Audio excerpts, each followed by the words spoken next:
Mientras el siglo XX llegaba a su fin, la batalla por la economía mundial se intensificó.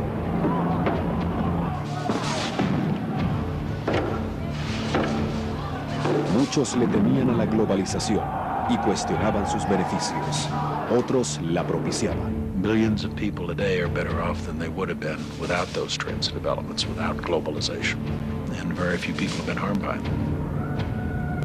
Desde que los terribles acontecimientos del 11 de septiembre hundieron al mundo en una crisis más profunda, han surgido nuevas interrogantes sobre los riesgos de la nueva economía mundial. ¿Será posible que el mundo, ahora globalizado, pueda superar una depresión mundial y sobreponerse a otras crisis? ¿Será el terrorismo internacional el lado oscuro de la tan prometida globalización? Can't get away from the fact that globalization makes us interdependent. So it's not an option to shed it. So is it going to be on balance positive or negative? Revisaremos la historia de cómo surgió la nueva economía mundial. Una batalla de 100 años para determinar quién controlaría las fuerzas productivas de las economías mundiales, los gobiernos o los mercados. Veremos el combate intelectual sobre cuál sistema económico es el más beneficioso para la humanidad. Veremos las grandes luchas políticas libradas para imponer esas ideas a las naciones del mundo. Part of what's happened is a capitalist revolution. At the end of the 20th century, the market economy, the capitalist system, became the only model for the vast majority of the world.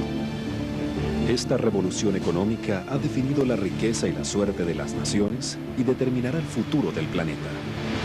This new world economy is being driven by technological change and by political change, but none of it would have happened without a revolution in ideas. Hoy, la batalla de las ideas que aún divide nuestro mundo.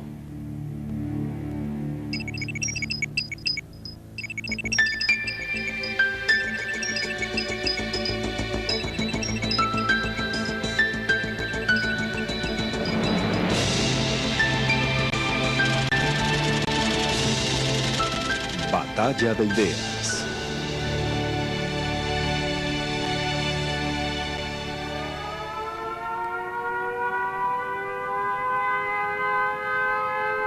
Las sirenas dan la señal de alarma.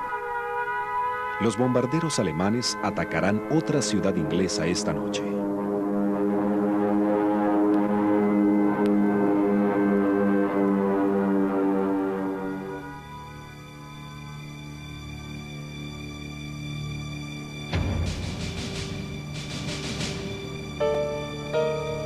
Durante el bombardeo aéreo, los dos economistas más importantes de la época compartieron las labores de vigilancia sobre el techo del King's College.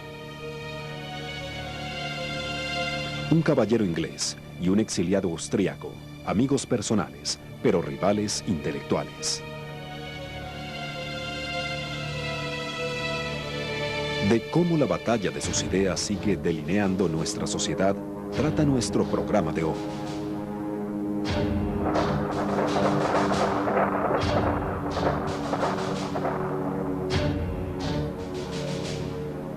John Maynard Keynes ayudó a los gobiernos aliados a defender la libertad, dirigiendo sus economías durante la guerra. Friedrich von Hayek pensaba que la intervención del gobierno en la economía era una amenaza para la libertad. The debate over market forces, whether you have an economy that's based upon prices or state planning, has been at the very heart of the economic battles of the last 100 years. For decades, the ideas of John Maynard Keynes dominated the economies of the Western world. Keynes felt that the market economy would go to excesses, and when things were in difficulty, the market wouldn't work. Therefore, the government had to step in.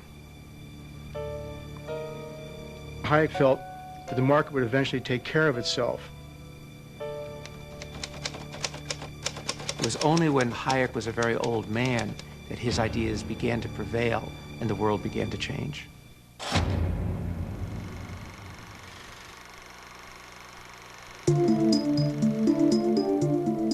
A comienzos del siglo XX, Hayek y Keynes presenciaron la primera etapa de la globalización. Cada día la vida era transformada en todas partes.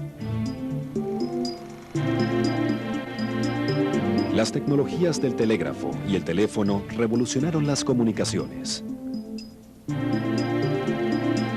Los barcos de vapor y los ferrocarriles hicieron del mundo un lugar más pequeño. Decenas de millones migraban sin la necesidad de un pasaporte. Keynes describió este mercado mundial en el que fluía libremente el comercio. Los ciudadanos ingleses pueden ordenar por teléfono cualquier producto del planeta bebiendo el té de la mañana y esperar que llegue a primera hora del día siguiente en la puerta de su casa. La rivalidad racial y cultural del militarismo y el imperialismo no eran más que noticias divertidas de la prensa diaria. Aquella época representó un episodio extraordinario en el progreso económico del hombre que llegó a su fin en agosto de 1914.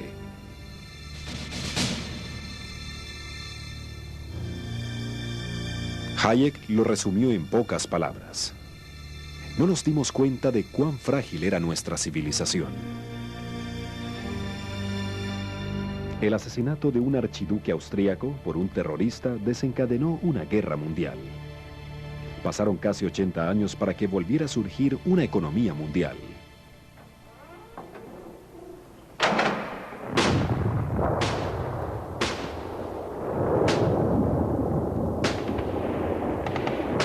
Durante la Primera Guerra Mundial murieron 20 millones de personas.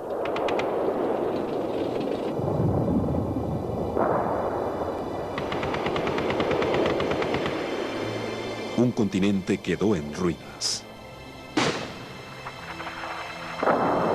La sangre y la matanza se mezclaron con la belleza de los Alpes italianos durante la batalla entre los ejércitos de Austria e Italia. Friedrich von Hayek sirvió en la artillería austríaca. Apenas era un estudiante de 17 años. La batalla fue feroz. Experimentó la retirada y la derrota. La Primera Guerra Mundial fue la influencia decisiva, pues atraía nuestra atención hacia los problemas de la organización política. Hayek juró trabajar por un mundo mejor. The First World War was a cataclysm. People were disillusioned, people were bitter, they were looking for something better. Socialism, communism seemed to promise that better world.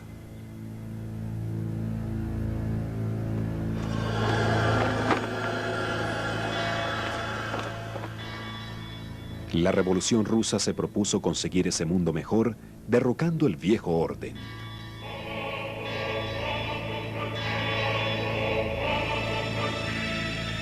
Inspirados por las teorías económicas de Karl Marx, los bolcheviques se propusieron aplastar el capitalismo.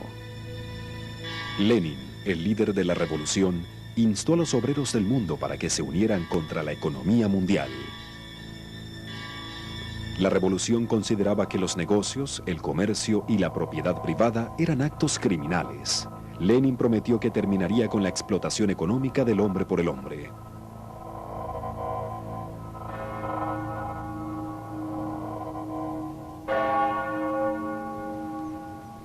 El hombre que estaba destinado a ser el rival intelectual más grande de Hayek era un brillante joven académico de la Universidad de Cambridge.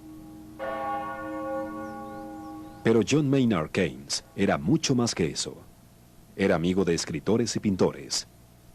Uno de ellos pintó estos murales para él. También era una persona muy conocida en la ciudad de Londres, donde hizo una fortuna en el mercado de valores. La perdió toda y la volvió a recuperar. Keynes, amigo de políticos y primeros ministros, pasó la Primera Guerra Mundial aconsejando al gobierno británico cómo organizar la economía durante la guerra. Al final de la guerra, Keynes se unió a la delegación de paz británica en Versalles, Francia. Los victoriosos aliados querían que la Alemania derrotada pagara los costos de la guerra mediante compensaciones. All the statesmen at Versailles could think about was how to squeeze money out of an already bankrupt Germany. Keynes felt that the reparations were out of all proportion to what an economy could really take and would have very destructive social and political and economic consequences. Enojado e indignado, Keynes renunció. De regreso en Inglaterra, decidió quedarse con su amigo, el pintor Duncan Grant. Ese verano, Grant pintó a Keynes escribiendo su libro profético, Las consecuencias económicas de la paz.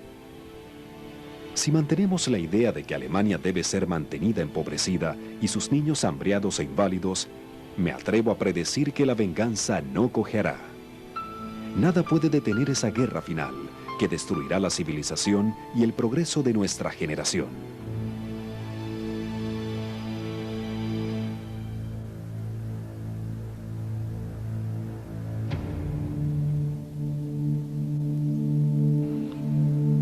Austria había perdido la guerra y su imperio. Viena era una ciudad fría y con hambre. La revolución rondaba por la ciudad.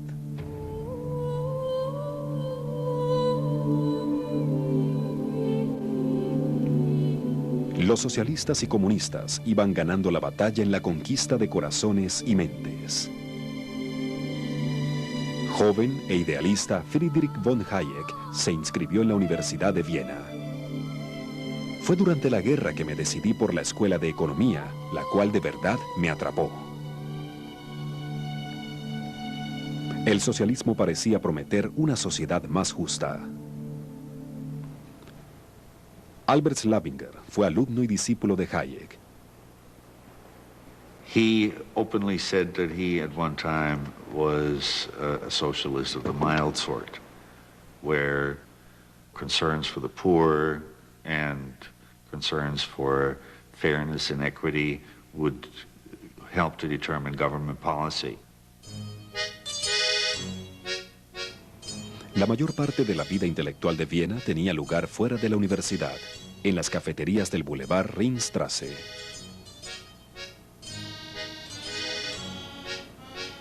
Se hacían seminarios informales para aquellos que disfrutaban las discusiones y el intercambio de ideas. Hayek se unió al círculo de un liberal apasionado llamado Ludwig von Mises. Von Mises creía que los mercados, al igual que las personas, necesitaban ser libres de la intromisión del gobierno. Ludwig von Mises was the preeminent economist of the Austrian school. The distinguishing hallmark of the Austrian school of economic thought is that markets work and governments don't. Von Mises predijo que la nueva economía socialista soviética nunca funcionaría, precisamente porque el gobierno controlaba los precios y salarios. What von Mises said is that the great flaw of socialism is that it doesn't have a functioning price system to send all the signals to consumers and producers as to what something is worth. That these prices are at the very heart of what makes a functioning economy work. You can think of them as traffic signals. And if you don't have them, what you get is a system that doesn't work, or you get chaos.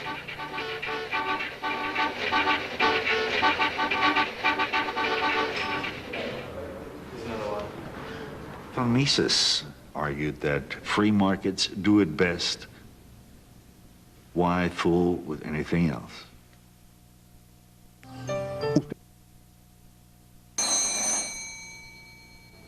En la Rusia soviética parecía que las predicciones de von Mises se estaban haciendo realidad.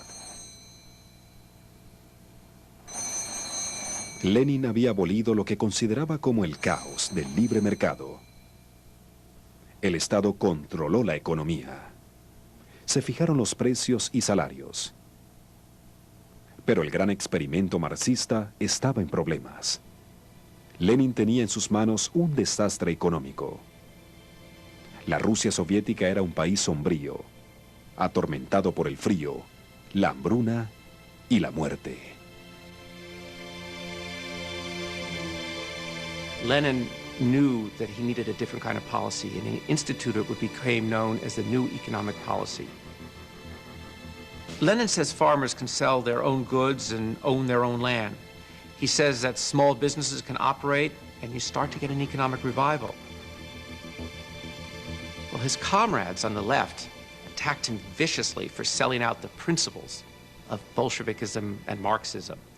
And Lenin, who by this time had already had a stroke, was not well, nevertheless pulled himself up on the platform for one of the very last times in his life. And he was still the old Lenin. He was vitriolic, he was sarcastic.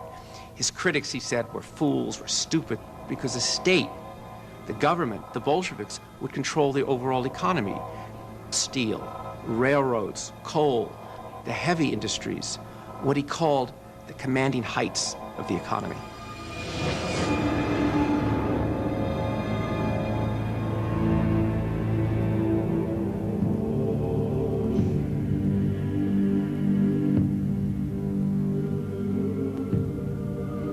En menos de un año, Lenin murió.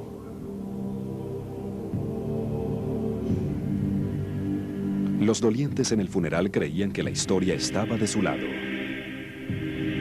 Y en menos de 30 años, no solo Rusia, también Europa del Este, China y más de un tercio de la humanidad vivirían de acuerdo con los dogmas económicos del marxismo-leninismo. El sucesor de Lenin aumentó el control del Partido Comunista sobre las fuerzas productivas de la economía.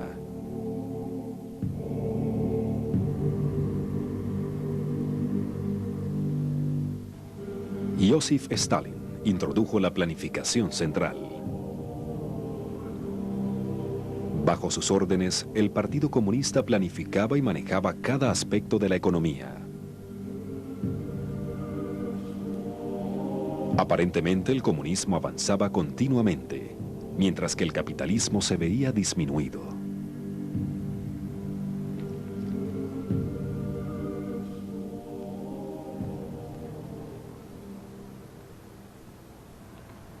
Alemania y Austria estaban viviendo con las consecuencias económicas de la paz.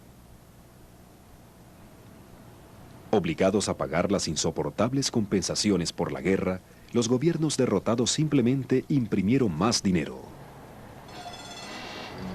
El resultado, inflación, más inflación e hiperinflación. Se necesitaba una cesta llena de dinero para ir de compras. You saw people carrying their money on wheels because you had to pay for a piece of bread billions of Reichsmark.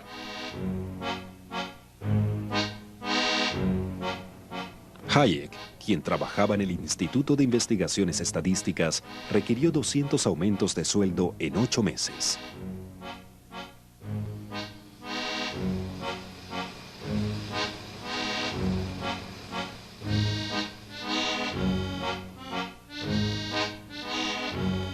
El dinero era más barato que el papel tapiz. Encendían las estufas con los billetes de 1 millón. Los zapatos que costaban 12 marcos en 1913 se vendían en 32 billones de marcos en 1923. En la cervecería favorita de Hitler, un vaso de cerveza costaba 1.000 millones de marcos. La hiperinflación agotó los ahorros de la clase media. And that was one of the reasons for the success of the Nazis, of Hitler. They got support from these people who lost their fortunes. Hayek siempre vio la inflación como un demonio que corroía la sociedad y socavaba la democracia. La lucha contra la inflación se convirtió en la piedra angular de su filosofía económica.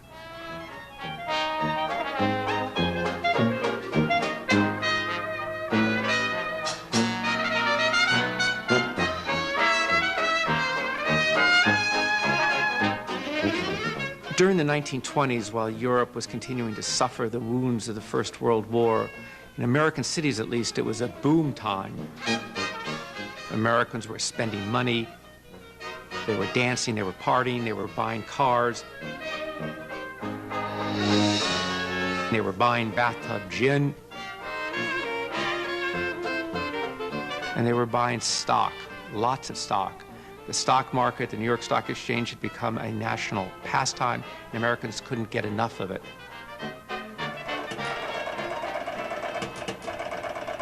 And the favorite stock of the day were in these new radio companies. Radio was like the internet of the 1920s, an industry that had come from nowhere. And the number one glamour stock was RCA, which in just a few years went from $1.50 a share to $600 a share. Americans couldn't get enough of it.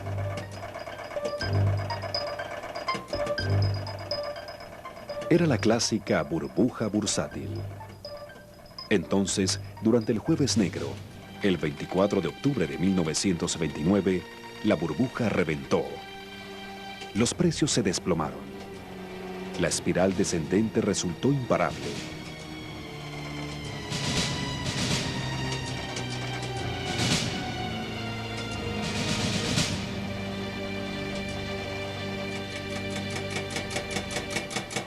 Ocho horas después de que la bolsa cerrara sus puertas, los teleimpresores seguían sacando las malas noticias. El colapso de la bolsa de valores inició la caída de Estados Unidos en la desesperación. During the 30s here, it was a complete and utter collapse. From the people's point of view, it was despair as values and prices spiraled ever onward, downward. It left them with no ability to earn, no ability to repay, no ability to spend, no ability to consume. Everything went down. The farm implement sale, the clothing store, the merchant.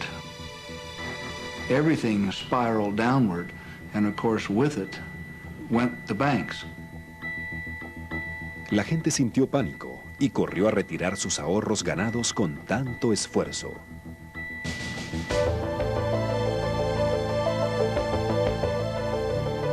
Run on a bank means lines through the lobby and out the front door and down around the block. People waiting day and night to get up to see if they could withdraw their cash.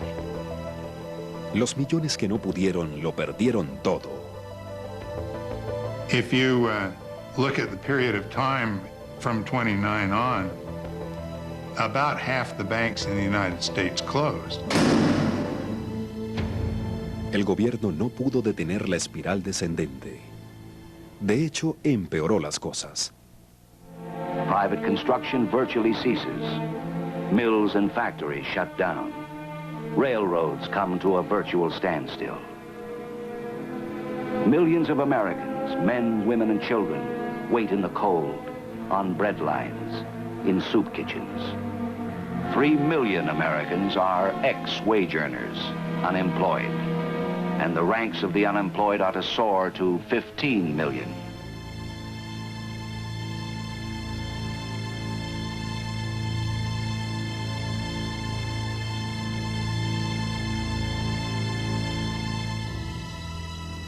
Los bancos quebraron. La industria se vio obligada a parar. Y millones quedaron sin trabajo.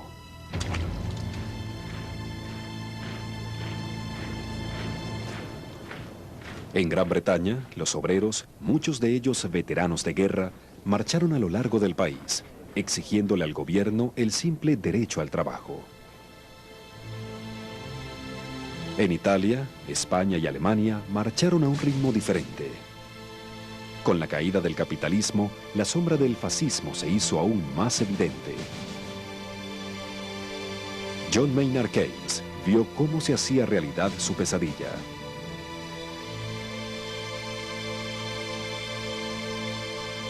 En Cambridge, Keynes se propuso salvar el capitalismo escribiendo un libro sobre las causas de la Gran Depresión y su posible solución. Se propuso crear nuevas reglas para la economía, la cual debía ser vista como un todo, como una máquina que podía ser dirigida. Keynes was the real inventor of macroeconomics. Concepts we take for granted today, like gross domestic product, the level of unemployment, the rate of inflation, all to do with general features of the economy, were invented by him.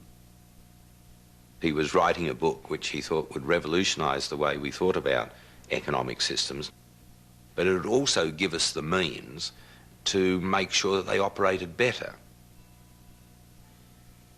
It was written against the background of not only the collapse of the world economy, but the potential collapse of democratic government. Hitler became Chancellor of Germany in 1933. Democracy seemed to be losing ground, and with democracy, the system of liberty.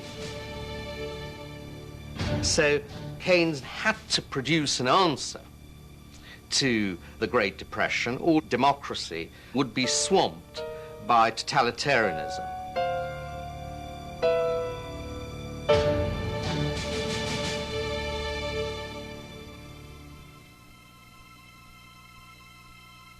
El nuevo presidente estadounidense, Franklin Delano Roosevelt, veía que el desastre económico estaba cerca. Su esposa, Eleanor, describió el día que asumió la presidencia como muy solemne y un poco aterrador. This great nation will endure as it has endured, will revive and will prosper. La voz de confianza de Roosevelt impulsó a la nación. Entonces se embarcó en un arrollador programa de reforma. For Roosevelt and the New Deal, it was a war. They were at war with the Great Depression. And they responded with frenetic activity, relief programs for the unemployed, for the hungry, programs to get people back to work. They built dams and highways and national parks. At the same time, they instituted a program of regulating capitalism in a way that had never been done before in order to protect people from what they saw as the recklessness of the unfettered market. En privado, Roosevelt temía que el sistema de mercado hubiera fallado, y por ello creó toda una serie de nuevas agencias para regular los bancos, la bolsa de valores y el propio capitalismo. La nueva Comisión de Comercio entre Estados celebró las regulaciones del gobierno, que contuvieron las fuerzas del mercado y controlaron el capitalismo.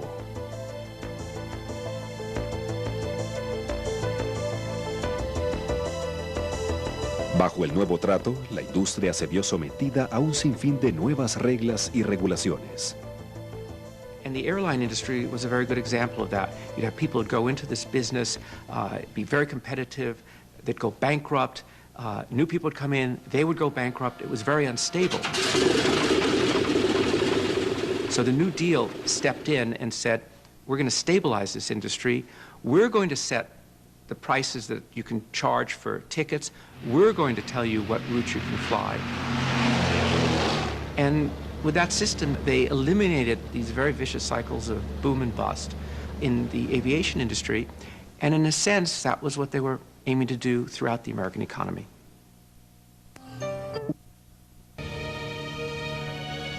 En 1936, John Maynard Keynes publicó su libro Teoría General, un análisis brillante de cómo combatir la depresión económica.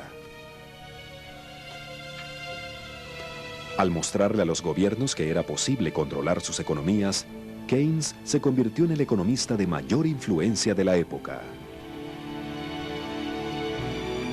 Keynes' solution to the unemployment was for the government to spend the money and restore and maintain full employment. Los gobiernos, decía Keynes, debían gastar el dinero contra la tendencia. En los buenos tiempos debían reducir el gasto y generar reservas, y en los malos, como la Gran Depresión, debían incrementar el gasto, manejar el déficit y colocar el poder de compra en las manos de la clase trabajadora. He gave people hope that unemployment could be cured without concentration camps.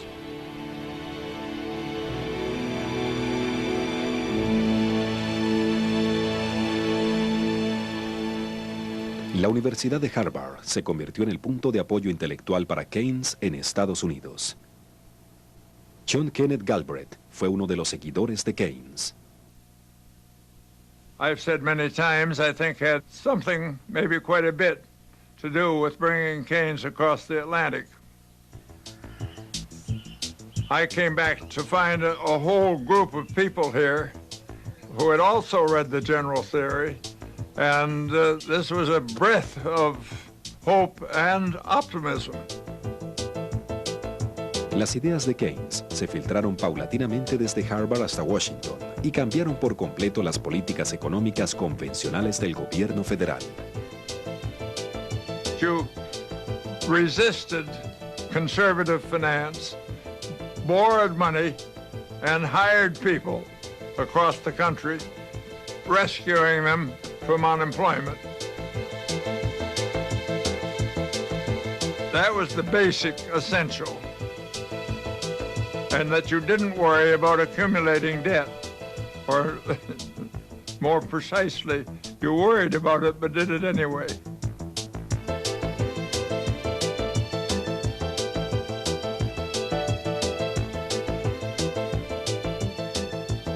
Las ideas de Keynes comenzaron a ganar terreno.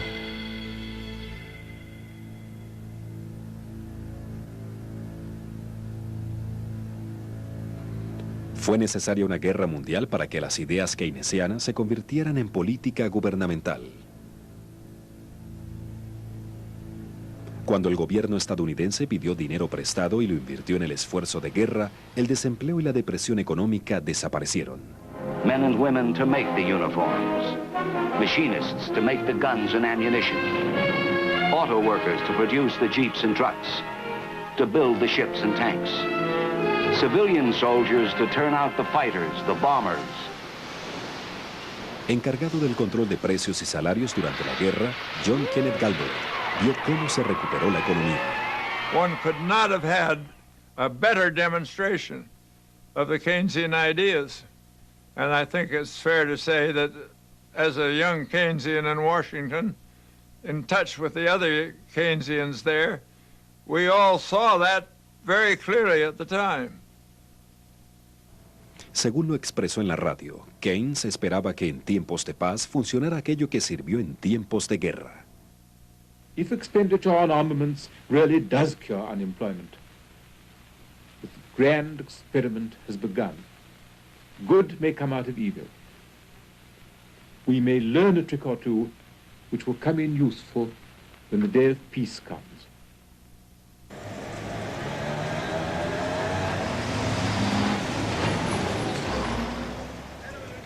Ahora profesor en la Escuela de Economía de Londres, Hayek temía que el nuevo mundo de Keynes fuera un gran paso en la dirección equivocada.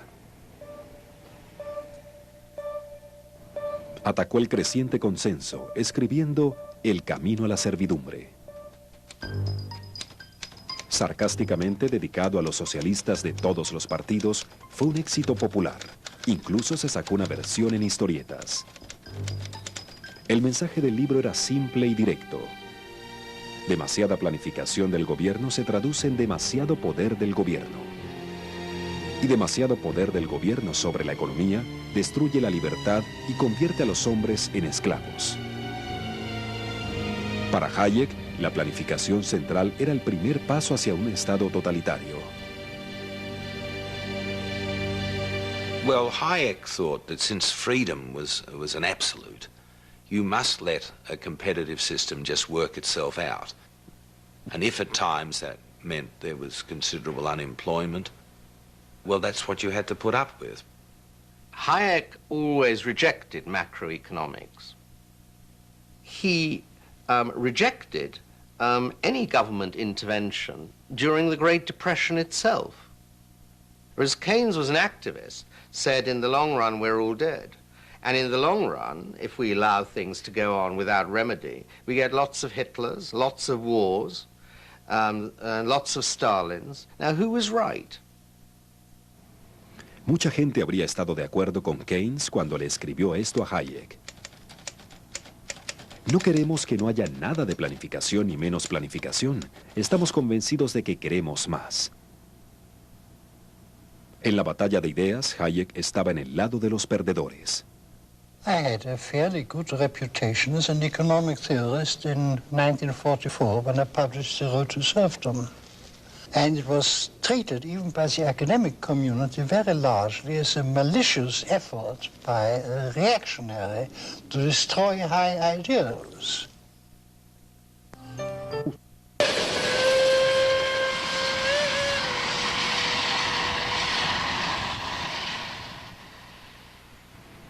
Con el mundo en guerra, Keynes viajó a Bretton Woods y se instaló en un hotel turístico. Allí se reunieron delegados de todo el mundo para organizar la economía de posguerra. En la conferencia de Bretton Woods se crearon el Banco Mundial y el Fondo Monetario Internacional. Se crearon para generar estabilidad en la economía mundial y prevenir el desempleo y la depresión de los años 30. El idealismo y humanismo de Keynes fueron una inspiración. There has never been such a far-reaching proposal on so great a scale to provide employment in the present and increase productivity in the future. And I doubt if the world yet understands how big a thing we are bringing to birth. Keynes no vivió muchos años más. Enfermo y cansado, su salud se quebrantó. Pero su reputación e influencia le sobrevivieron. When Keynes died, Keynes and I were the best-known economists. Then two things happened. Keynes died and was raised to sainthood, and I discredited myself by publishing The Road to Serfdom. And that changed the situation completely. And for the following 30 years, it was only Keynes who counted, and I was gradually almost forgotten.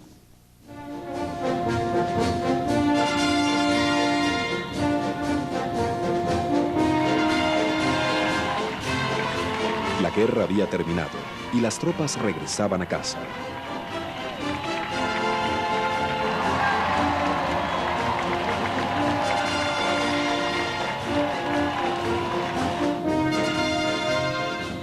La cumbre final entre los tres países aliados en la guerra tuvo lugar en un palacio en Potsdam, en las afueras de Berlín. Truman, Churchill y Stalin se reunieron para planificar la paz y dibujar el nuevo mapa de Europa. Sus diferentes sistemas económicos ofrecían vías alternativas para la prosperidad, pero la Gran Depresión seguía proyectando su gran sombra. There's no doubt that at the end of World War II, there was a tremendous loss of faith in the market economy. You had a feeling in large parts of the world, we don't want to go that way. We want to go a better way.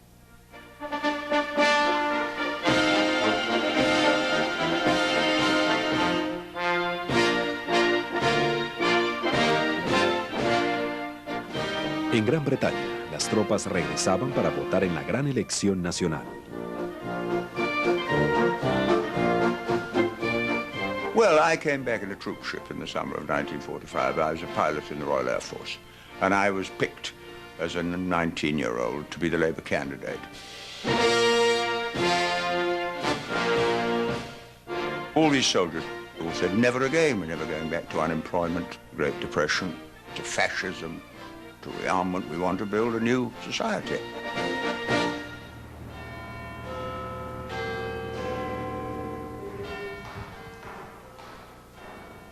Durante los oscuros años de la guerra, Gran Bretaña fue gobernada por una coalición entre conservadores y socialistas. Winston Churchill, el gran líder durante la guerra y cabeza del Partido Conservador, esperaba una victoria fácil. A donde quiera que iba, asistían grandes multitudes para aplaudir al héroe de la nación. La campaña contra Churchill la encabezaba Clement Attlee, líder del Partido Laborista. Attlee sostenía que Gran Bretaña había planificado la guerra y que ahora planificarían para ganar la paz.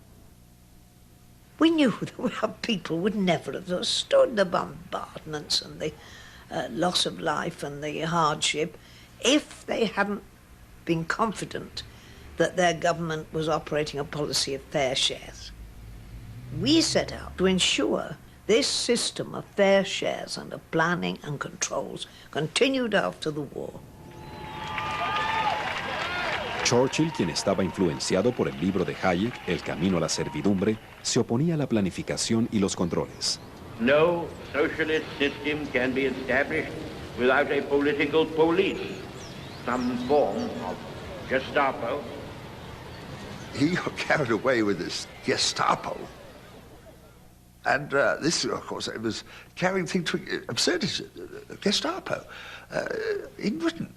Attlee, un socialcristiano de temperamento moderado, le dio un giro siniestro al error de Churchill. Attlee actually went out of his way to refer to this foreign professor with this Friedrich August von Hayek, this foreign chap with a slightly German accent. Gran Bretaña fue a elecciones.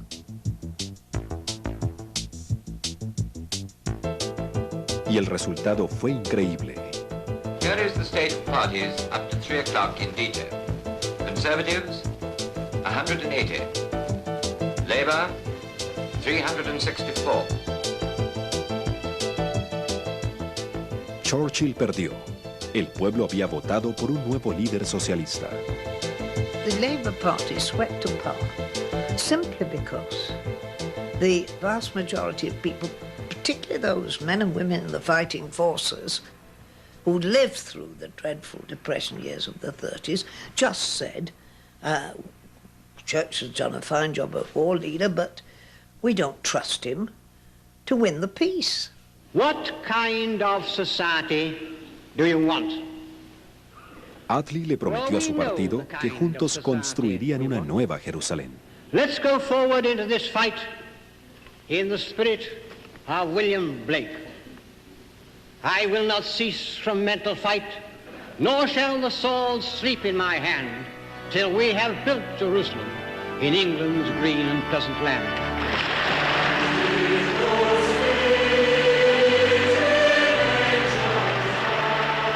Jerusalén, de William Blake, se convirtió en el himno del movimiento laborista. You know, it seemed to people who'd been through a war, it seemed to them natural justice.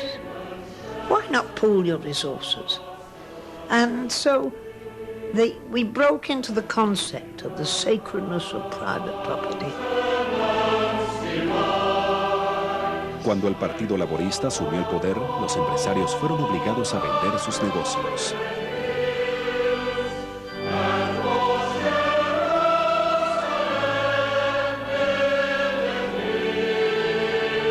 El partido creó una economía mixta, en la que las industrias recién nacionalizadas coexistían con la empresa privada.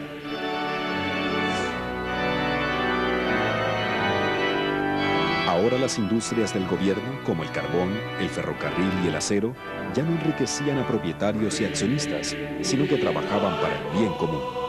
So it was an act of regeneration, of renewal. That was the hope.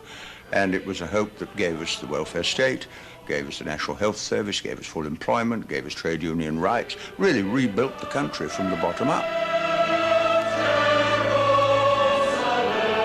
El Estado paternalista se encargaría sin costo alguno del cuidado del ciudadano desde su nacimiento hasta su muerte. Nadie, rico o pobre, debía temerle a la pobreza, la ignorancia, el desempleo, las enfermedades o la ancianidad. And people said, this is better than allowing a lot of gamblers to run the world where they're not interested in us, but only in profit.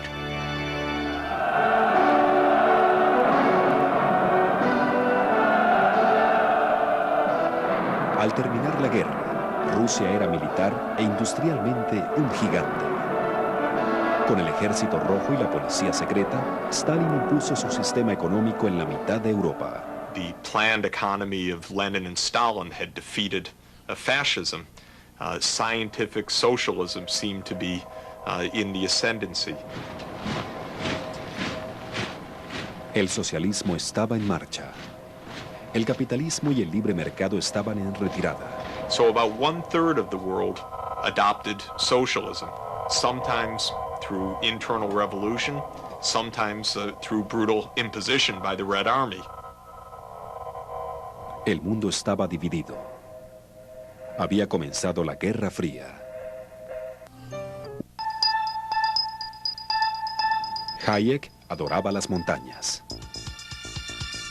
Decía que transmitían libertad. Pero veía los ideales socialistas y la economía dirigista como amenazas a la libertad. Así que organizó una conferencia en un antiguo hotel en la cima del Mont Pelerin, en Suiza. Well, what happened in 1947 was that Hayek at last brought off a great dream, which was to assemble 36, mostly economists, some historians, a few journalists, a handful of what he regarded as survivors, good eggs, good intellectuals, who understood the market economy and the whole of the case.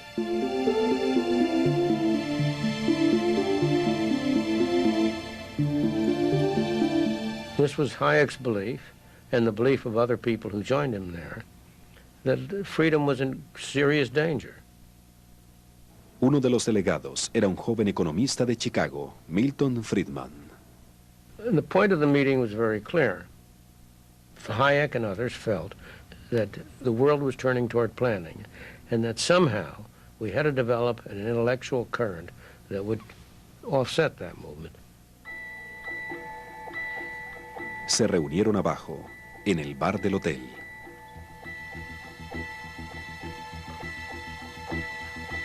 La habitación y los muebles no han cambiado mucho.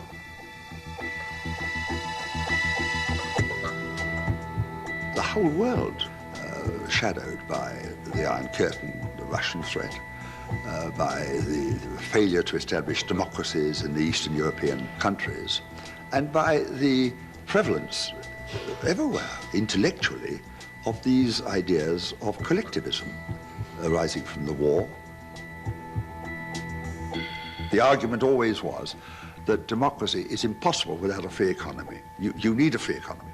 A free economy is a necessary, though not a sufficient condition for democracy. Las discusiones fueron muy acaloradas. El mentor de Hayek, Ludwig von Mises, se retiró de la reunión repentinamente. In the middle of a debate on the distribution of income, in which you had people whom you would hardly call socialist or egalitarian, people like myself, Mises got up and said, "You're all a bunch of socialists," and walked right out of the room. Pero Hayek dijo durante la conferencia que tenían que aprender una gran lección de los socialistas. Hayek paid enormous tribute to the socialist intellectuals and said that the great strength of the socialists is that they had the courage, he said, to be idealistic, to have a theory, to have a project, to have a vision, and to go on working towards that through thick and thin. Cuando el encuentro se acercaba a su fin, Hayek predijo una larga lucha, una batalla de ideas que podía durar 20 años o más, antes de que el mundo cambiara de mentalidad.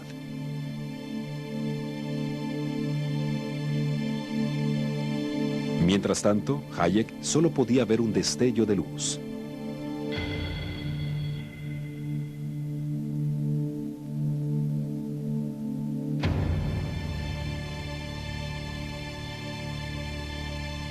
La guerra dejó a Alemania en ruinas. Su economía se desintegró. Los mercados habían quebrado y las tiendas estaban vacías. Los rusos ya habían ocupado Alemania del Este y estaban esperando para ocupar el resto del territorio.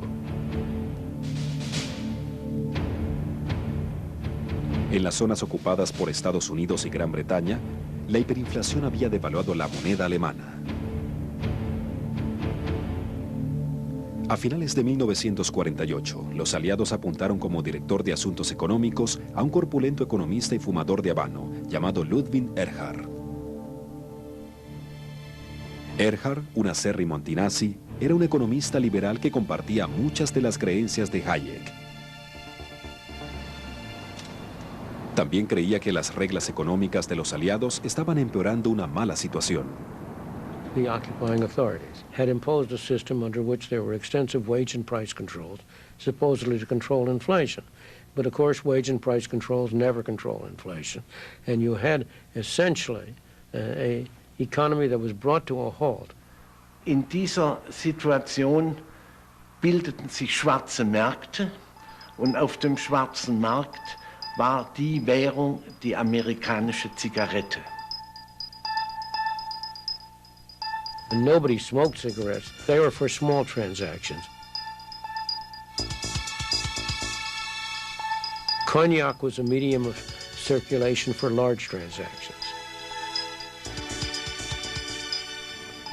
Los aliados introdujeron una nueva moneda, el marco alemán, para reemplazar la moneda alemana devaluada.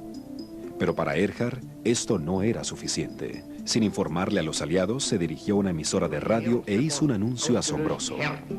Ludwig Erhard, legendary man, he decided without asking anybody and against the will of the American occupation powers, he decided to give up all price controls.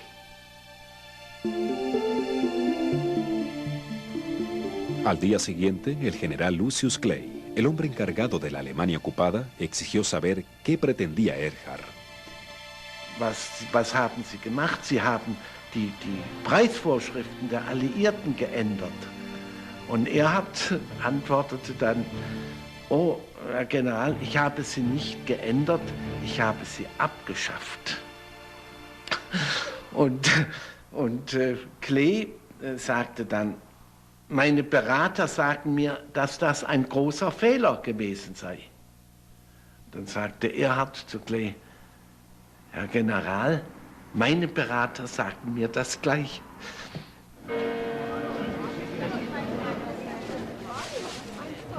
De pronto desapareció el mercado negro.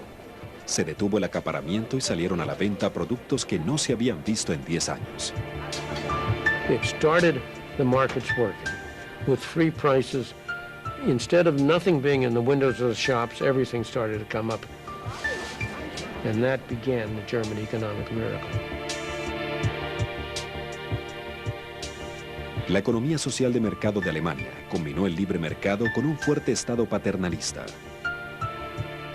En muy pocos años, la economía social de mercado de Alemania superó la economía dirigista de Gran Bretaña. Pero en aquel entonces nadie quería tener a Alemania como modelo. La mayoría de los países prefirieron dirigir sus economías.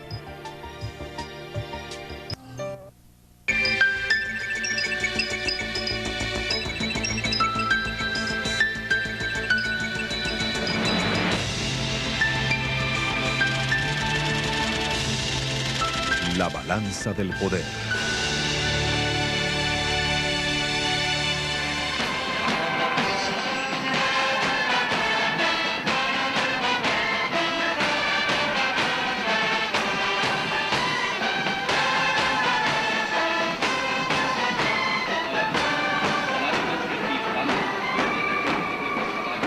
India, la joya de la corona del Imperio Británico, el símbolo del imperialismo, celebró su libertad.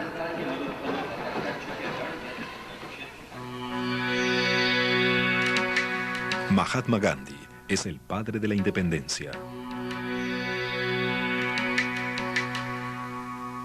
Su idea de la economía era una India sencilla de pueblos autosuficientes.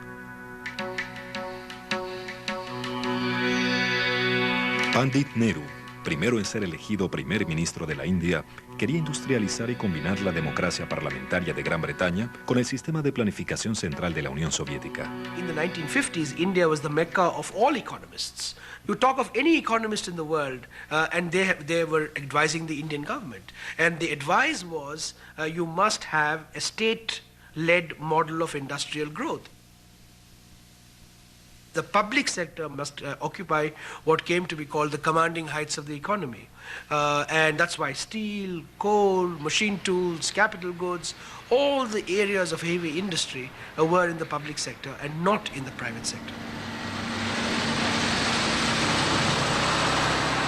Nehru puso su fe en la tecnología.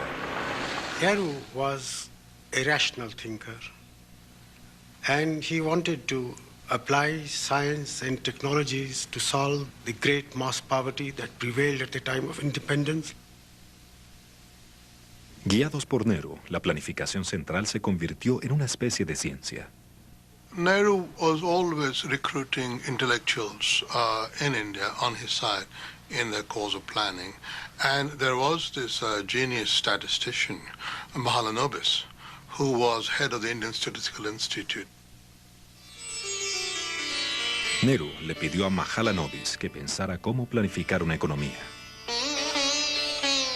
El brillante Mahalanobis pudo expresar exitosamente toda la economía india en una simple fórmula matemática. Let YT equal national income, CT equal consumption, and KT equal investment at time into open bracket, 1 plus lambda k, beta k, close bracket, minus 1 are fractions of investment allocated to industries producing capital goods, that is K sector, and consumer goods, that is C sector respectively. We shall write beta k. La gente creía que este modelo matemático perfecto podía ser aplicado en un mundo menos que perfecto.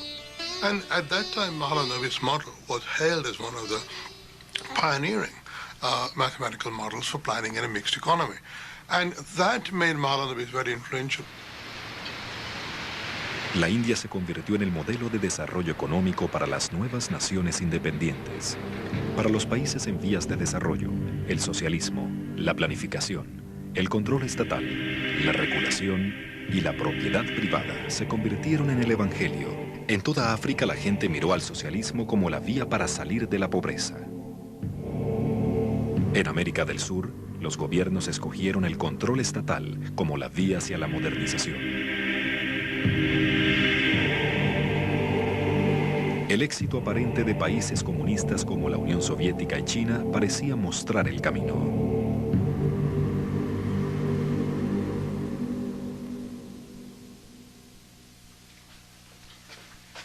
Para 1950, la economía de mercado de Hayek estaba tan fuera de moda que cuando buscó un trabajo académico a tiempo completo en los Estados Unidos, solo una universidad se mostró interesada en contratarlo.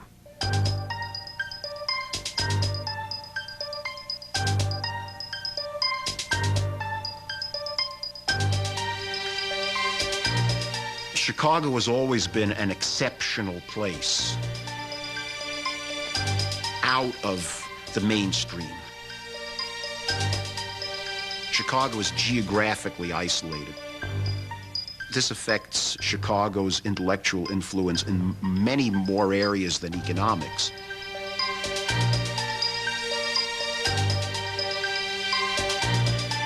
La influencia intelectual de la Universidad de Chicago creció. 8 profesores y otros 11 economistas de Chicago llegaron a ganar el premio Nobel.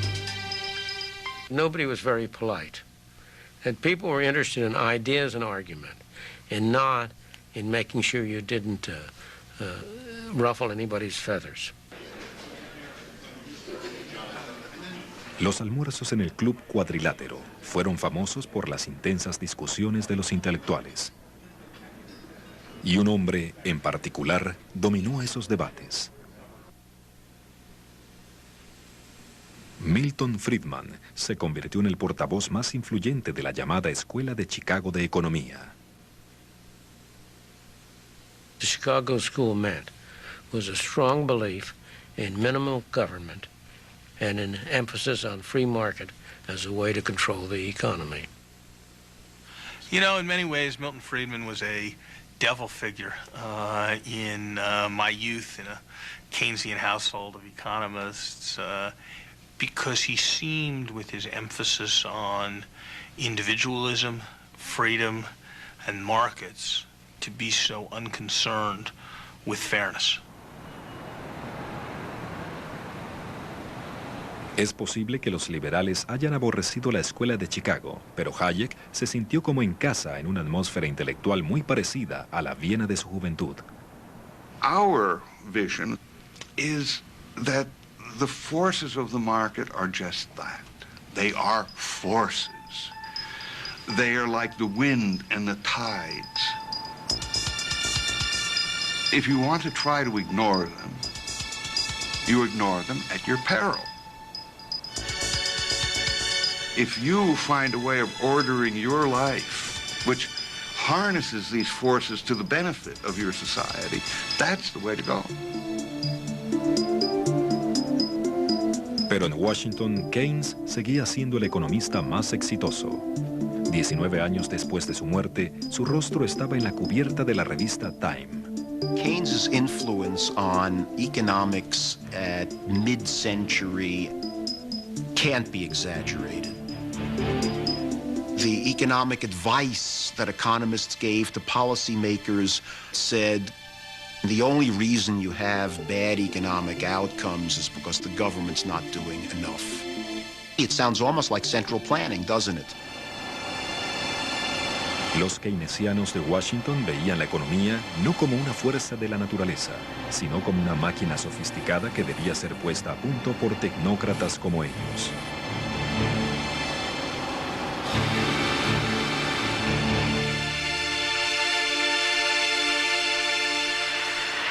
El consenso de los keynesianos quedó demostrado cuando el presidente de la prestigiosa Ivy League, John Kennedy, recibió un título honorario en Yale.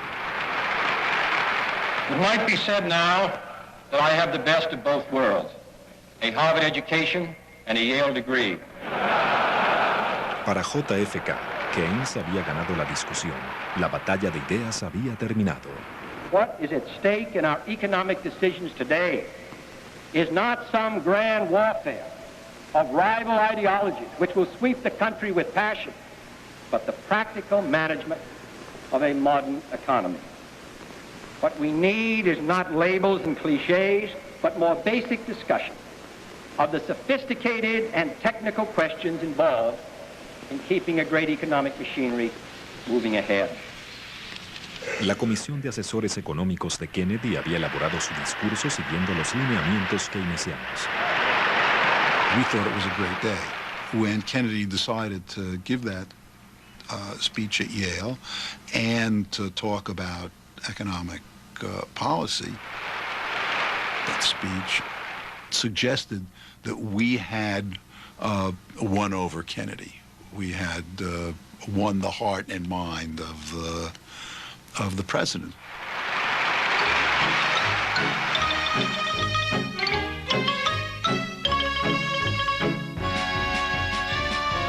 Durante los que se dieron a conocer como los 30 gloriosos años, la economía keynesiana funcionó como se esperaba.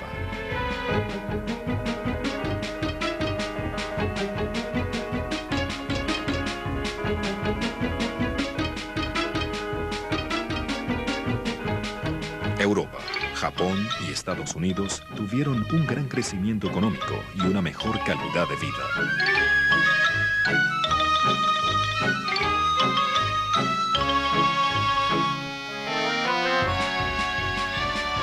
Al final de la guerra, disfrutaron de una prosperidad que nunca imaginaron.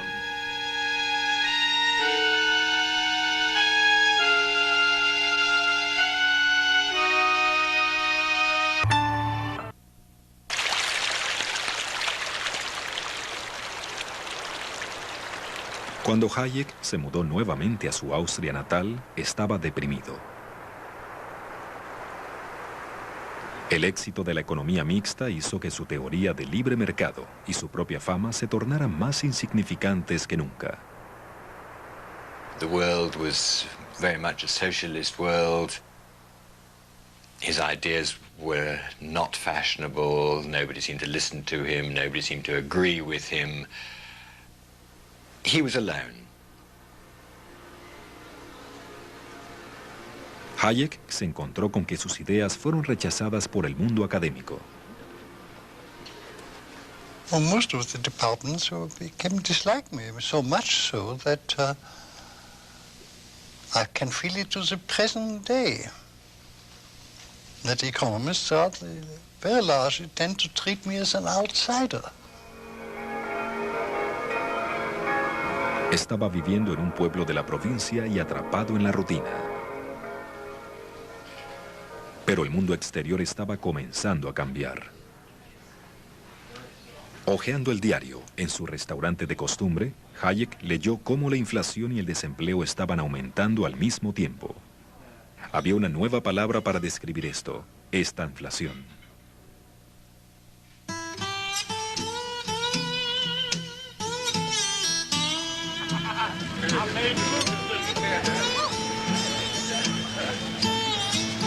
Después de 30 gloriosos años de crecimiento, la economía estadounidense estaba en problemas.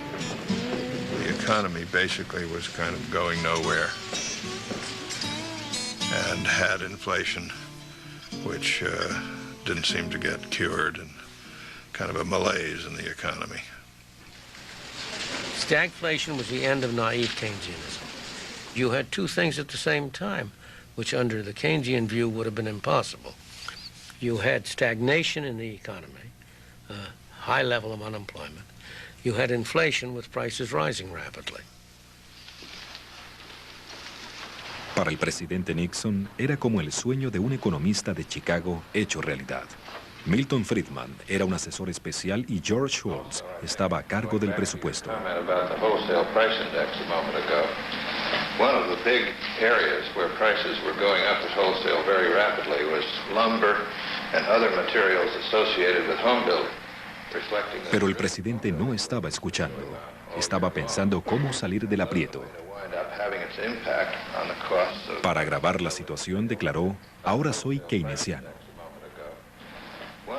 This declaration by Nixon horrified his conservative supporters. Indeed, one congressman wrote him, said, "Mr. President, I'm going to have to burn all of my old speeches." And Nixon wrote back to him, "I will too." Nixon creyó que no había ido demasiado lejos, así que se llevó a sus mejores asesores económicos a Camp David para un trabajo de fin de semana. Ben Stein, el presentador de Quiz Show, era principiante en la redacción de discursos en la Casa Blanca y su padre estaba en la reunión. Here's my father walking into the president's cabin to meet Mr. Nixon, and there's George Shultz right behind him. I'm not sure, but I think it's a fair bet that any one of these meetings, they're complaining about something being wrong. Probably talking about prices and stagflation. I'm not sure. Dick Cheney, para ese momento, era un joven asistente. I always remember a debate we had during the Nixon administration, when the public was convinced that food prices were going up. So the political debate was whether or not we should impose a freeze on food prices. Nixon, el supuesto republicano conservador, optó por el control de precios y salarios. Nixon was a great one for doing something. I think, in retrospect, we now know it would have been better to do nothing, but he was in favor of doing something.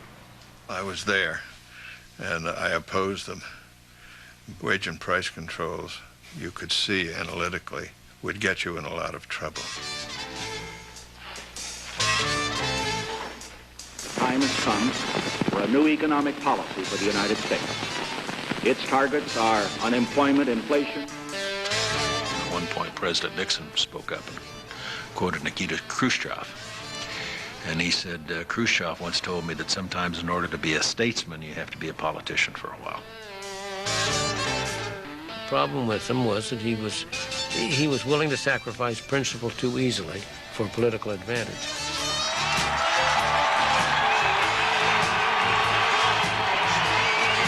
A los votantes les gustó la guerra de precios del presidente. Nixon ganó la reelección en forma aplastante, pero a la economía no le fue tan bien. Right away, the economy went out of whack. People couldn't cover their costs. Ranchers stopped sending cattle to market. Farmers started drowning their chickens.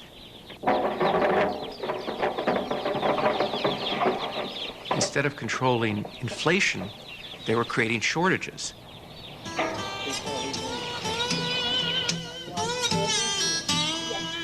Y los precios siguieron aumentando.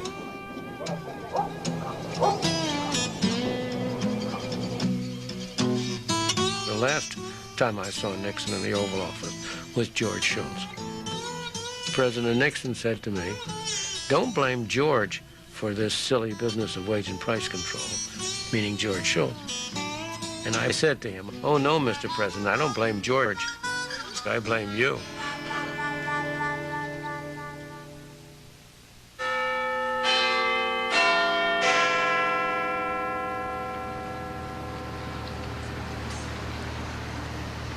La economía mixta de Gran Bretaña, tan ampliamente imitada, pasaba por problemas similares.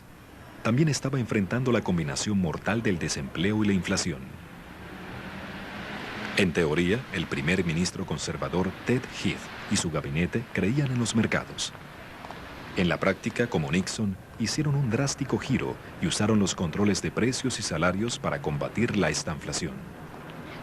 I was a junior minister in Ted Heath's government, and I remember having to attend meetings of 3 or 4 other ministers where we would actually decide the level of charges plumbers could charge next week to repair taps, and how much taxi drivers could charge for fares, and how much hairdressers should get in wages. It was absolutely unbelievable. It all came to a very sticky end, a complete collapse. Una huelga de los mineros del carbón y una crisis de petróleo hundieron al país en la oscuridad. Los votantes culparon a Ted Heath y con sus votos sacaron del gobierno a los conservadores. Well, we're virtually out of business while the power's off. We've got no sense that we can operate at all. Como ministro del gobierno derrotado, Keith Joseph pudo ser un intelectual más bien ingenuo, pero su búsqueda de nuevas respuestas cambió la forma en que Gran Bretaña y el mundo pensaban sobre la economía y la sociedad. Keith wore a hair shirt. He beat his breast and said we were to blame. We've got it wrong. And he did beat his breast. He was called a mad monk. I thought I was a conservative. I thought I was a conservative. But all the time I was in favor of shortcuts to utopia. I was in favor of the government doing things because I was so impatient for good things to be done. And when he appeared on television, he had a vein in his head which kept throbbing. And people said, "Oh, this is a very strange figure indeed, this man." It's only to be expected. But nonetheless, he started the rethink of conservative policy. La búsqueda de Keith Joseph lo trajo a este lugar, donde un grupo de seguidores de Hayek, con su estímulo, organizaron un lugar para el intercambio de ideas al que llamaron Instituto de Asuntos Económicos. The Institute started in 1957, you could say, as a direct result of the Montpellier Society, of the Road to Serfdom, of Hayek's ideas of freedom and competitive enterprise.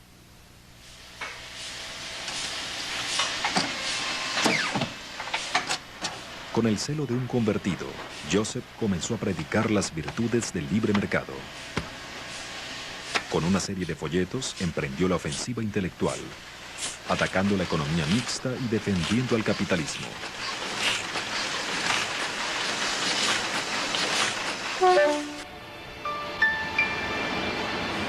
Mark Garnett es biógrafo de Keith Joseph.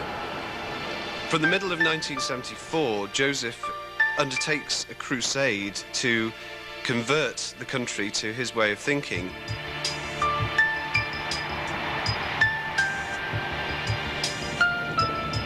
And what he wants to do is to take the battle to the heart of the enemy camp. And he believed that the universities were infected with socialist thinking. Because it was a free society in this country, and he was going right into the lion's den, arguing a case that many people had never heard before. Joseph felt that it was his duty to fight back on behalf of the free market.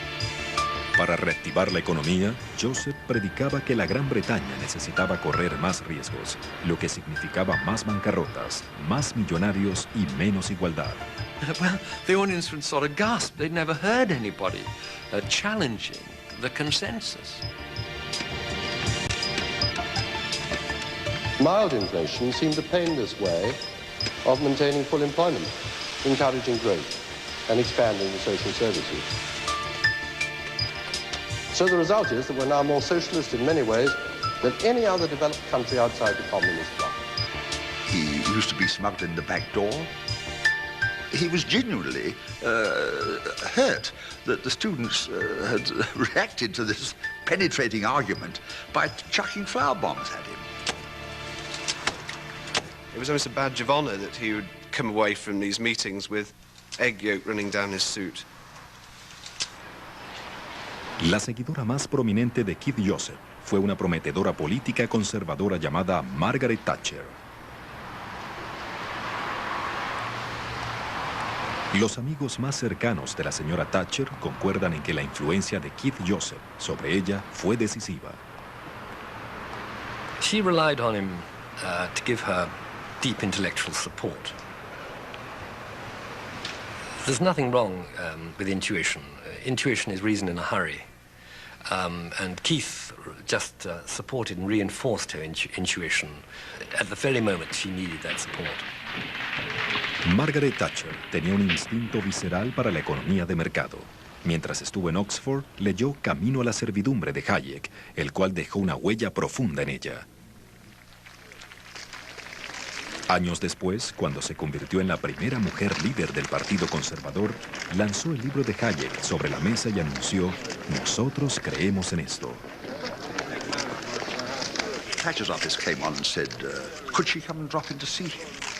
And so she called by, and there was a period of unaccustomed silence from Margaret Thatcher as she sat there, intense, attending to the master's words. En 1974, Hayek percibió que el mundo comenzaba a seguir sus ideas. So far as the movement of intellectual opinion is concerned, it is now, for the first time in my life, moving in the right direction.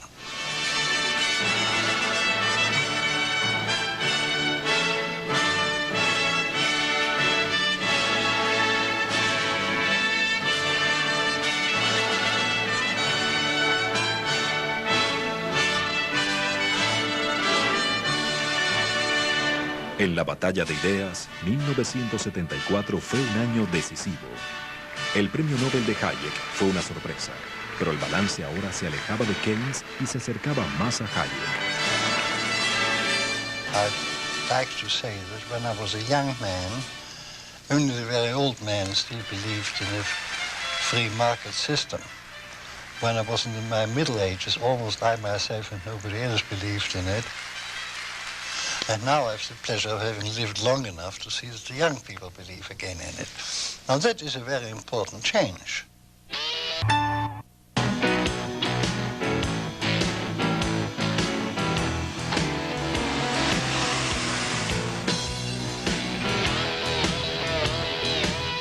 La economía estadounidense estaba pasando por la peor crisis desde la Gran Depresión.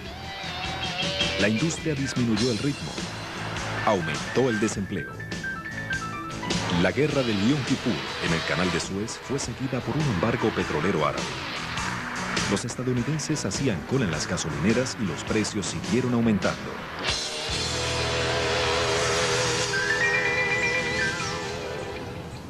Los economistas de la Escuela de Chicago siempre habían sostenido que las rígidas regulaciones del gobierno mantenían los precios altos y estimulaban la inflación.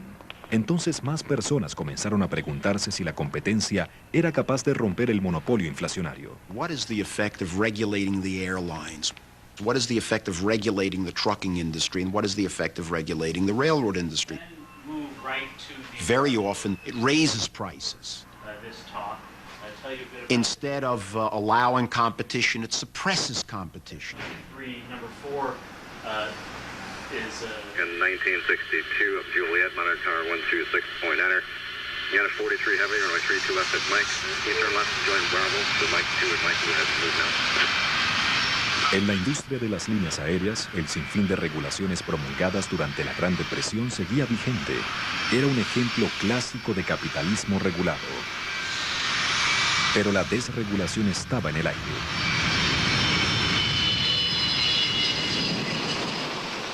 Stephen Breyer, ahora juez de la Corte Suprema y en aquel entonces profesor de Harvard, fue llamado por el senador demócrata liberal Ted Kennedy para dirigir una investigación del Senado sobre las regulaciones de las aerolíneas. You discovered that basically the same firms that had been there in 1938 were still there. Those were the major carriers, and nobody knew. Las audiencias comenzaron y fueron llamados a atestiguar los funcionarios de la Junta de Gobierno de la Aeronáutica Civil. And it turned out that 5% of their time went to stop prices that were too high, and 95% of their time went to stop prices that were too low. But always the effort was to keep the price high and not low. Naturalmente, las aerolíneas establecidas estaban muy contentas con este arreglo. And we'd say, when was the last time you granted a new route? Well, las regulaciones significaban que las aerolíneas más importantes como Pan Am nunca competían con las más nuevas.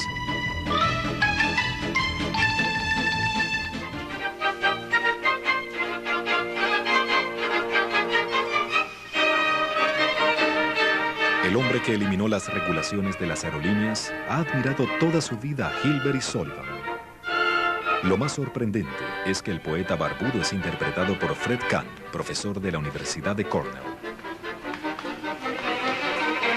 Kahn quería un ambiente regulatorio más ambicioso, donde el mercado tuviera libertad para buscar beneficios sin el peso muerto de una burocracia excesiva.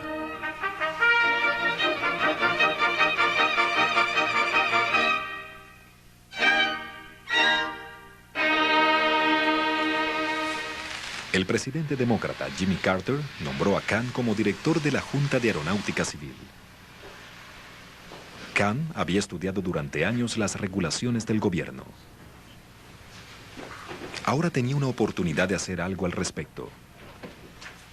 And when I got to the Civil Aeronautics Board, the biggest division under me was the Division of Enforcement. In effect, FBI agents who would go around and seek out secret discounts and then impose fines. We would discipline them.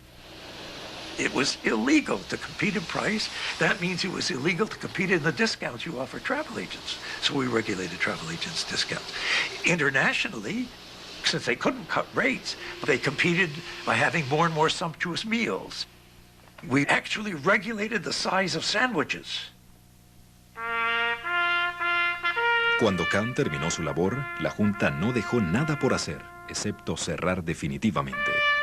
Competition is the rule, and because of it, the consumers are better served than ever.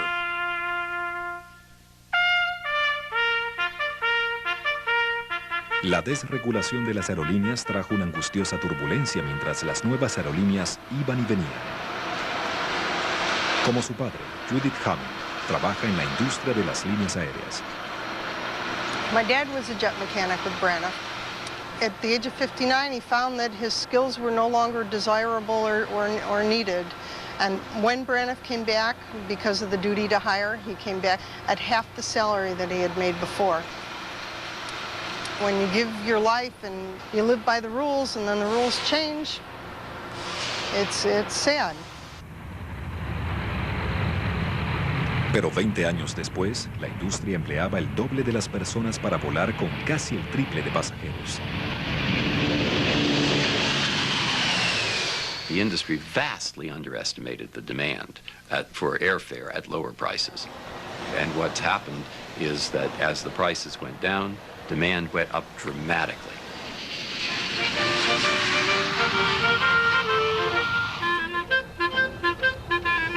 And once they were free to compete, you began to get Super Saver fares and Super Apex fares and potato fares and peanuts fares. And so an explosion of discounting and competition. Well, those were dramatic.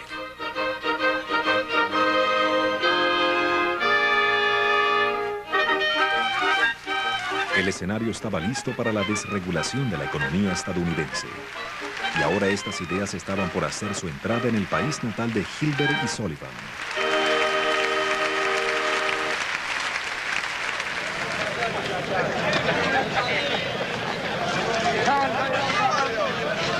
Well, 5% no good to nobody, is it? Do you think you can win this strike? Yes, I do. Lo llamaron el invierno del descontento. Parecía que todo el mundo estaba en huelga. I think it stinks like all the other damn strikes in this country run by the filthy socialist communist unions. Los encargados de recoger la basura estaban en huelga, como también las ambulancias, y si alguien se moría, los excavadores también estaban de huelga.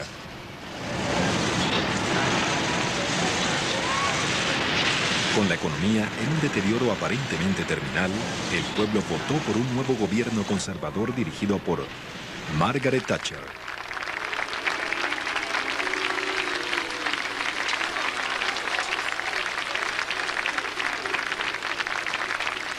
Margaret Thatcher was elected Prime Minister on the day of my father's birthday. So he sent her this telegram from Freiburg. Thank you for the best present to my 80th birthday that anyone could have given me. And a few days later, she wrote back from 10 Downing Street. Dear Professor Hayek, I'm very proud to have learnt so much from you over the past few years. I am determined that we should succeed. If we do so, your contribution to our ultimate victory will have been immense. Yours sincerely, Margaret Thatcher. And I'll strive unceasingly to try to fulfill the trust and confidence that the British people have placed in me and the things in which I believe. De forma decidida, y algunos dicen que resonante, revolucionó la economía. The spirit of enterprise had been sat upon for years by socialism, by too high tax, by too high regulation, by too high public expenditure. The philosophy was nationalization, centralization, control, regulation. Now, this had to end.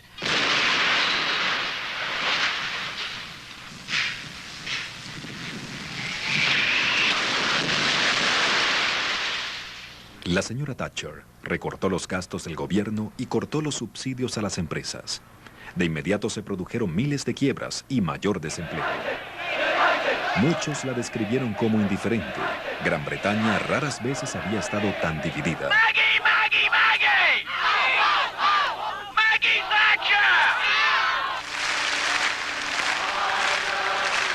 La señora Thatcher no tenía tiempo para los economistas keynesianos convencionales, quienes le rogaban que usara el dinero del gobierno para disminuir el dolor. Those who urge us to relax the squeeze, to spend yet more money indiscriminately in the belief that will help the unemployed and the small businessman, are not being kind or compassionate or caring. I have only one thing to say. You turn if you want to. The ladies not for turning. En Gran Bretaña estaban dibujadas las líneas de batalla. En Estados Unidos, la lucha todavía estaba en progreso.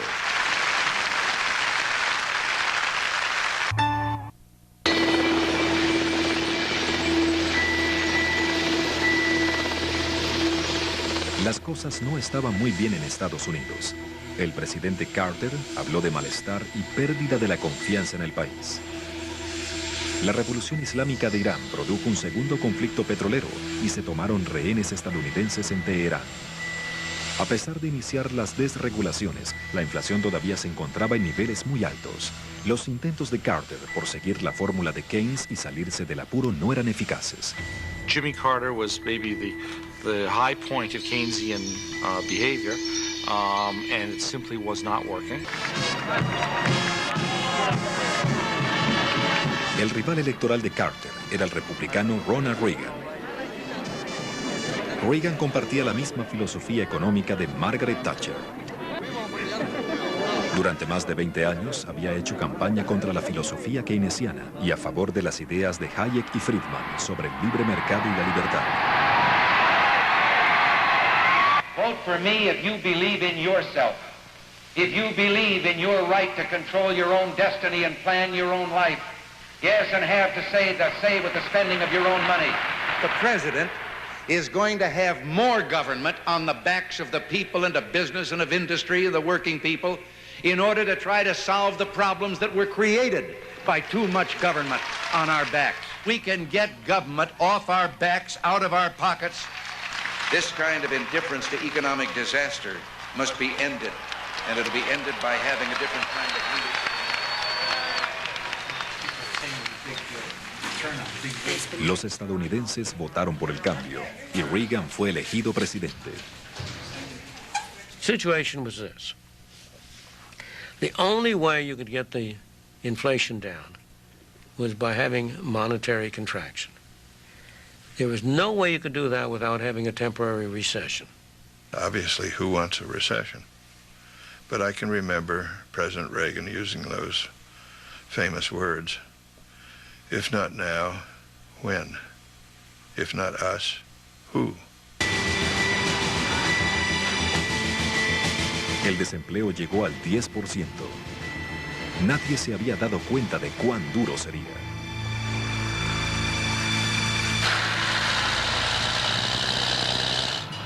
En el corazón de Estados Unidos, la gente común estaba siendo golpeada. Well, the interest rates, that eats up all your profit. It becomes very difficult to keep your business running right. 1980s, the interest rates were up to 20% or better. It was very interesting times. I remember, cash flows got very tight. As things got tighter and tougher, creditors forced sales. Come up with the cash or we're going to have to liquidate you. It's a hole that almost seems impossible that you can get out of. If you had told me in August of 1979 with interest rates, the prime rate would get to 21.5%, I probably would have crawled into a hole. Would have crawled into a hole and cried, I suppose, but we lived through it.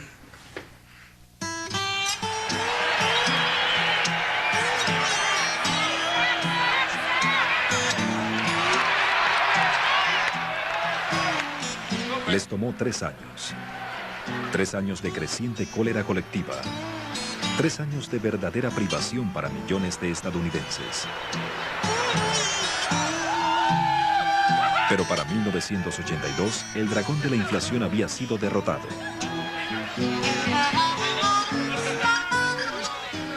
What changed drastically in the 1980s and running through today is the kind of presumption that inflation is bad. The primary job of a central bank is to prevent inflation. That's a very different environment than the 50s and 60s. Ladies and gentlemen, the President of the United States. Reagan y Boyker habían puesto a los Estados Unidos en un nuevo curso económico. From our very first day, we've been working to undo the economic wreckage they left behind. Llamaron Reaganomía a la política económica de Reagan y tenía 4 elementos claves. The first was the concept of sound money. The second was deregulation. The third was modest tax rates. And the fourth was limited government spending.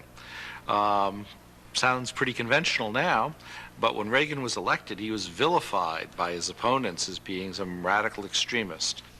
They just can't accept that their discredited policies of tax and tax, spend and spend are at the root of our current problems. La reducción de impuestos de Reagan, la más grande en la historia, produjo grandes déficits. Our program has only been in effect for some 40 days. Pero la economía comenzó a crecer de forma sostenida. There's no doubt in my mind that those actions of Reagan, lowering tax rates, plus his emphasis on deregulating, unleashed the basic constructive forces of the free market. And from 1983 on, it's been almost entirely up.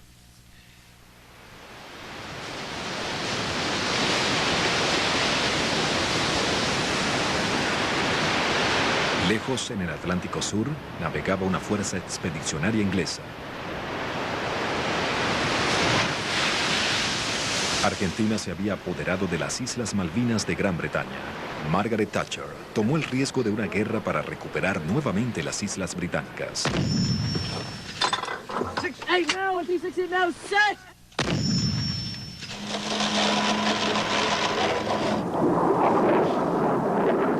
Antes de la guerra, su popularidad estaba tocando fondo. La victoria en las Malvinas le aseguró a Margaret Thatcher su permanencia en el gobierno.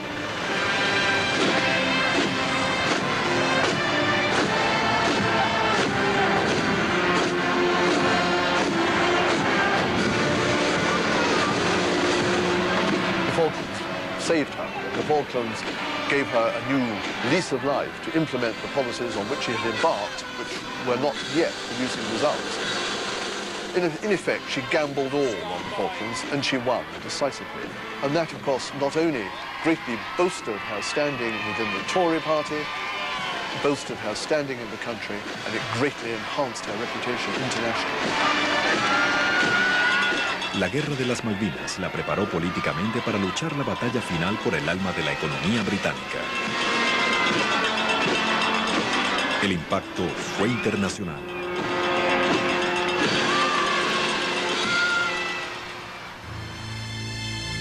En 1945, el gobierno laborista de Attlee nacionalizó las fuerzas productivas de la economía, tomando las industrias fundamentales como propiedad del Estado. Para los partidarios de Thatcher, estas industrias del Estado eran el objetivo principal. So the whole efficiency of nationalized industries was running down. Why should they be efficient? They had access to the treasury purse. La señora Thatcher quería eliminar los subsidios del gobierno a las industrias del Estado y someterlas a la disciplina del mercado. The nationalized industries fell to pieces. They lost huge sums of money. They put the prices up massively and still weren't able to make a profit. They were bleeding the nation dry, the taxpayer dry, and they weren't doing a good job for their customers. Las minas de carbón y los sindicatos de los mineros se convirtieron en el reto más grande de Thatcher.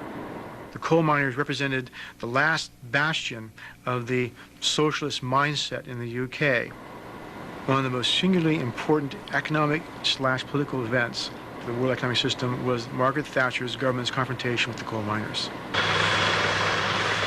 El 75% de las minas de carbón de Inglaterra estaban perdiendo dinero. Recibieron subsidios del gobierno por $3.000 millones al año para mantenerse operativas. Pero estas estadísticas eran vistas como irrelevantes por hombres como Ken Capstick, un socialista radical quien lideraba el sindicato de los mineros. What they would say was that in America, for instance, coal produced at the pithead was cheaper than coal produced at the pithead here. Los líderes del sindicato sostenían que los subsidios del gobierno era un dinero bien gastado si mantenían a 180.000 mineros trabajando y sus familias bien alimentadas. Miners used to say, and I can remember them saying it, while ever I've got these, I'll always have a job. Fue un enfrentamiento histórico entre antagonistas. Ambos lados sabían que los mineros habían derrocado el gobierno conservador de Ted Heath 10 años antes.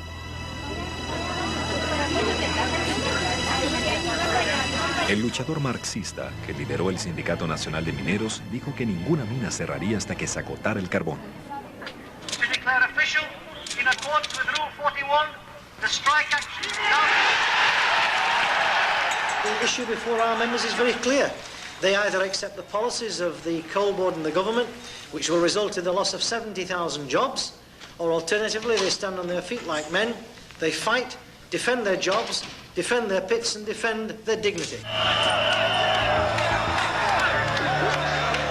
Las manifestaciones masivas ilegales afuera de las minas en funcionamiento terminaron en choques violentos con la policía.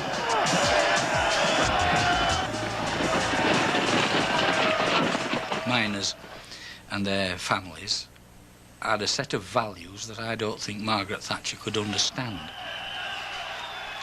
Values of socialism and Christianity. The two things went hand in hand in many ways. Los mineros resistieron durante más de un año, hasta que las fracturas internas y el deseo de regresar al trabajo llevó la huelga a su fin. And then, suddenly, it collapsed, the strike. And the most powerful union, with the most militant leader, had failed.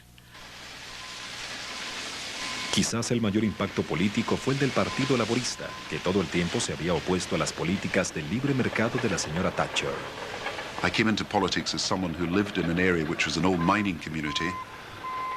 The problem for the left in the past was they equated the public interest with public ownership and public regulation, and therefore they assumed that markets were not therefore in the public interest.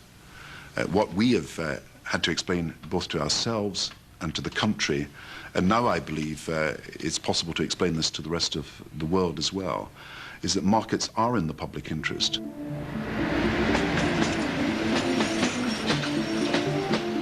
One of the most important things that the government of Margaret Thatcher does is invent this thing called privatization. That is taking these state-owned companies, these nationalized industries, and selling shares to the public. Una por una, el gobierno de Thatcher puso las fuerzas productivas de la economía inglesa a la venta. La electricidad, los teléfonos, el combustible, el gas, el carbón, el acero, los trenes y los aviones, incluso el agua. De inmediato se les retiró el control gubernamental a las 2/3 partes de las empresas del Estado y fueron vendidas al sector privado. La batalla sobre quién controlaría las fuerzas productivas, los gobiernos o los mercados, había terminado en Gran Bretaña. What Margaret Thatcher did in Britain and the principles that she introduced were imitated worldwide. Asia, Latin America, even in Africa, and to some degree in the Middle East. The coincidence of Thatcher and Reagan having been in office at the same time was enormously important for the public acceptance worldwide of a different approach to economic and monetary policy. If you look at the whole of the 20th century, there's been a huge cycle. Less government was the orthodoxy at the beginning of the 20th century. More government clearly was the orthodoxy for the middle part of the 20th century. And now the later part, going into the new millennium, we're back to where we were practically at the start of the century. And you have to give folks like Hayek and Friedman, and then later Reagan and Thatcher, their due for pushing all of this along. I remember the foreign minister and finance minister from another country saying to me, "You're the first prime minister who's ever tried to roll back the frontiers of socialism. We want to know what's going to happen, because if you succeed, others will follow." En 10 años, todos los gobiernos se retiraron de las fuerzas productivas de sus economías. En la batalla de las ideas, el péndulo se había movido del gobierno al mercado, de Keynes a Hayek. Solo el tiempo dirá qué preguntará la gente a sus gobiernos en el caso de una nueva recesión, una depresión o una guerra.